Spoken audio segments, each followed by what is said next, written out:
Bismillahirrahmanirrahim. Assalamualaikum warahmatullahi wabarakatuh. Alhamdulillah rabbil alamin wassalatu wassalamu ala Rasulillah sayyidina Muhammad wa ala alihi wasallam. Alhamdulillah, puji syukur kita panjatkan kehadirat Allah Subhanahu wa taala. Salam dan salawat kepada baginda Nabi Allah Muhammad sallallahu alaihi wasallam. Kita lanjutkan pelajaran pendidikan agama Islam dan budi pekerti untuk kita semua kelas 12 SMK Muhammadiyah Bungoro di semester ganjil ini. Masih di belajar dari rumah di tahun 2020 ini. Setelah yang lalu kita telah laksanakan UTS untuk bab 1, ya, beriman kepada hari akhir, ya.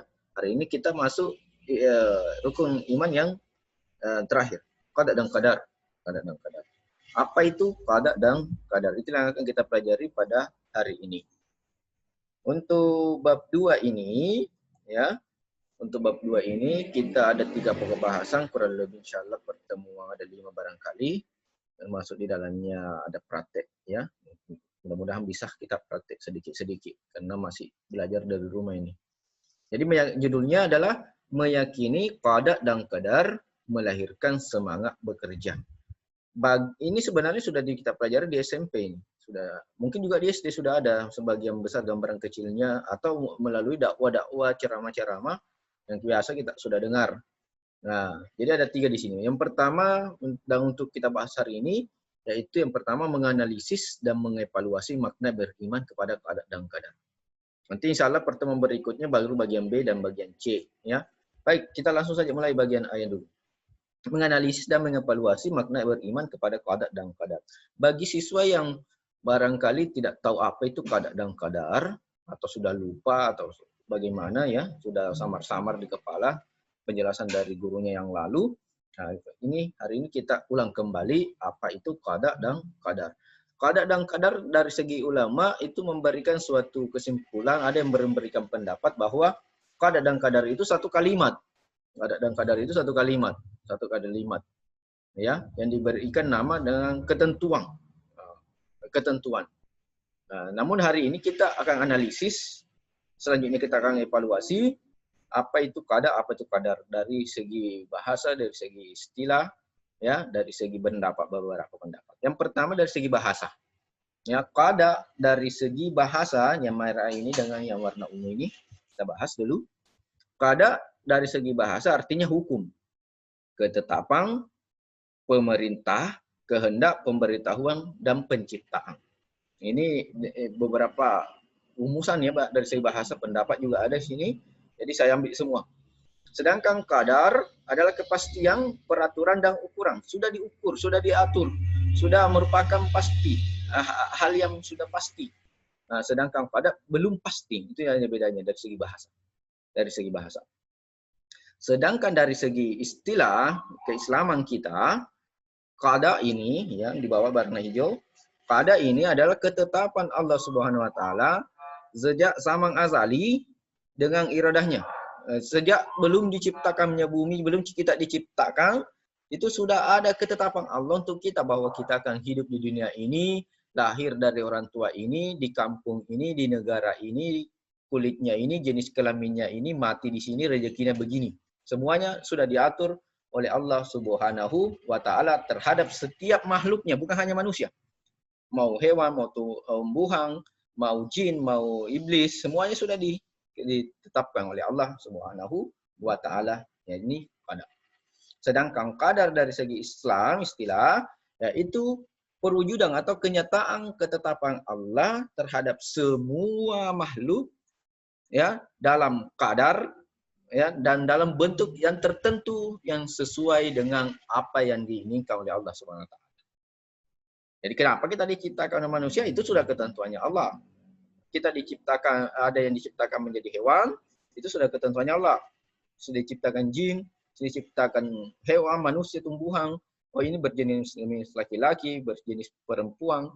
Ya, ini kulitnya hitam, ini kulitnya putih, ini tingginya sekian, ini gemuk, ini kurus. Itu sudah diatur di sini, di qadarnya. Sudah ditentukan qadarnya. Sudah ditentukan bentuknya oleh Allah Subhanahu wa taala dengan sebaik-baiknya. Singkat saja ya, karena waktu juga.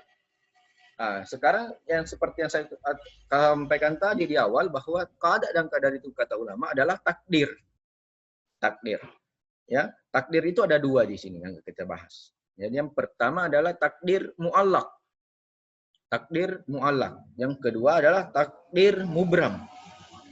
Nah, takdir mu'allaq ini adalah takdir yang belum terjadi dan masih bisa diusahakan. Masih bisa berubah. Takdir ini masih bisa berubah. Ya. Contohnya kalau di sini adalah cita-cita ini. Kalau yang kita ambil contoh di sini adalah cita-cita. Ya. Nah, kalau di sini yang kita ambil adalah contoh cita-cita. Budi ingin menjadi dokter. Ya. Tidak bisa kita mengandalkan takdir saja tanpa melakukan usaha. Kita mau jadi tentara, kita mau jadi polisi, kita mau jadi karyawan, kita mau jadi sarjana, tidak bisa kalau tidak ada usaha untuk mencapai takdir itu. Disebut takdir. Wah, tidak usahlah kerja, tidak usahlah sekolah, tidak usahlah ini. Ya, biarkan takdir Allah. Itu tidak boleh. Itu namanya mu'allaq. Masih bisa diusahakan. Masih bisa kita usahakan sepanjang napas kita masih ada. Kita bisa terus berusaha. Artinya masih bisa dirubah. Ya. Oh, kita miskin, nggak ada uang. Bisa diusaha kerja. Jangan menunggu turun hujan duit. Ya, mimpi siang bolong itu. Ya. Tidak usah rezeki kan sudah di tangan Allah. Jodoh katanya di tangan Allah. Ya, kalau kamu tidak usaha cari jodohmu, tidak tentukan jodohmu sesuai dengan ajaran agama, yang datang nanti yang tidak kau sukai. Ya, yang berharap yang cantik, yang datang yang jelek. Berharap ganteng, yang datang poyong. Ya, kan tidak baik. Harus diusahakan. Mati ini juga masih bisa diusahakan. Oh, ada penyakitnya. Ini sudah dapat kanker. Wah, takdir Allah ini. Wah, kita biar pasrah aja. Enggak boleh. Kita masih bisa berobat. Kita masih bisa berobat ke dokter, ke rumah sakit.